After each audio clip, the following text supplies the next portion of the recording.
DNA না করে এই মামলায় যদি চার্জশিট দেয় পুলিশ, যে কেউ হয়তো বলতেই পারেন 164 হয়ে গেছে, এরপরে ডিএনএ কি আছে। এই ধরনের মামলায় DNA is a very important piece of evidence. আমার যেখানে ডিএনএ করার সুযোগ আছে, আমরা সেখানে কেন করব না? একটা ডিএনএ রিপোর্ট আসতে কয়েক সপ্তাহ লেগে যায়, এমনকি কয়েক মাস লেগে যায়। আমরা আপনাদের বলছি রামিসার ডিএনএ আসতে 72 ঘন্টার বেশি সময় লাগবে না, আশা করি ইনশাল্লাহ। আমাদের টপ প্রায়োরিটির মধ্যে এটা আছে।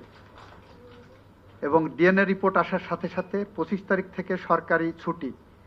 যদি আমরা ডিএনএ রিপোর্টটা তার আগে পেয়ে যাই, আমরা আশা করি তদন্ত যে গতিতে আগাচ্ছে, আমরা ঈদের আগে যদি চার্জশিটটা দিতে পারি, ঈদের পরপর আমরা বিচারিক প্রক্রিয়া শুরু করতে যা যা কর্মসূচি আছে সব কর্মসূচি গ্রহণ করে এই বিচারটাকে ত্বরান্বিত করার জন্য প্রসিকিউশনের পক্ষ থেকে যতটা ডিউ ডিলিজেন্স দেখানো সম্ভব,